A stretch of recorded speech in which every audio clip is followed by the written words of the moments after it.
Welcome to Part 2 of Trail of Shadows. Jedi investigator Emerick Caphtor is stumped. It's been a long time since the incident with Master Loden, and he hasn't gotten anywhere with the investigation.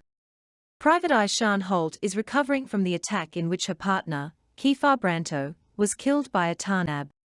As Emerick and Sian separately contemplate the puzzle that they've uncovered, they are both summoned to the office of the Supreme Chancellor.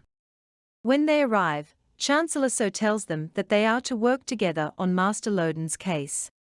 She tells Sian that the case may have something to do with Keefar Branto's death. When Emerick asks what the connection between the two incidents could be, he is told that someone very powerful among the Nihil has been trying to sell a powerful weapon on the black market. He and Sian are shown a hologram of the seller's agent, a Tarnab named Arthur Fowl, the same Tarnab that killed Keefar and injured Sian. It turns out Keefar was working undercover to meet with Fowl and find out more about this weapon. When Sian learns this, she says she will do whatever needs to be done to avenge Keefar's death. Chancellor So informs the duo that they have sent another undercover agent to make contact with Fowl. We join the agent in an apartment on Vorzad 5, nicknamed Gambler's Paradise, as he waits to meet Fowl. When he hears a knock on the door, he asks for a passphrase, but Fowl bursts in, saying that they don't have time for silly games. He demands the agent pay for the item, but the agent, digging for more information, asks if the item is as powerful as Fowl claims. On hearing what sound like doubts from the agent, Fowl is enraged, and contacts his boss, who tells him that the deal is off, and to kill the agent. At that moment a group of armed Nihil burst into the room. It turns out Fowl doesn't work for the Nihil, and they have been looking for him. At this time, Emerick and Sian are headed for Vorzad 5 themselves. The two of them are irritated about having to work together, and Sian teases the stoic Emerick.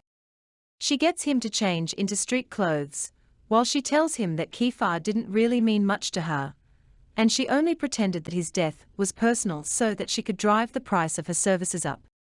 On the other hand, she does have a personal stake in the mission, because Fowl almost killed her too, and she can't let him get away with that.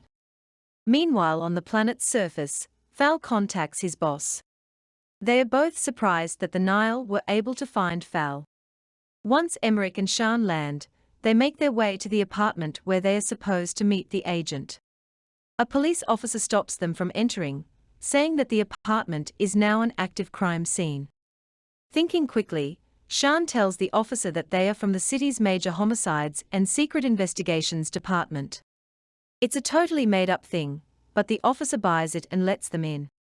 He tells the duo that what's happened is a basic breaking and entering homicide, but Sian and Emerick can see that that's clearly not what happened. The agent they were supposed to be meeting is lying dead on the floor.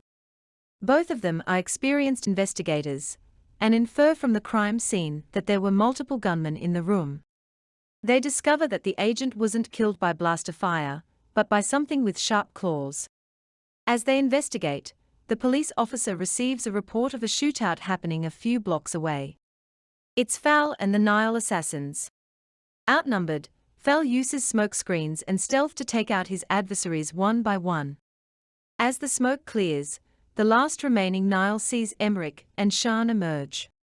He shoots at them, but Emerick deflects the fire with his lightsaber, and Sian shoots the Nihil. The duo sees Fowl, about to escape on a speeder. Q2, who's been hiding in the shadows, shoots a tracker onto the speeder.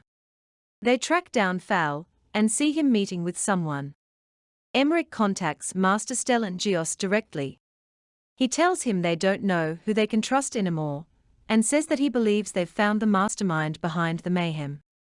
And that's how Part 2 of Trail of Shadows ends. This video is sponsored by Shenyun Creations.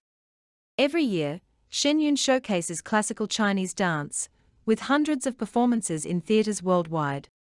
Now, you can watch the performances online, at shenyuncreations.com. Scan the QR code on the screen or click on the link in the description, and use the code IND91 to get a special discount. Hurry! Offer ends soon. Join us next time as Emerick and Sian's investigation grows more complex. If you haven't already, watch part 1 of Trail of Shadows here, or watch the entire Trail of Shadows playlist.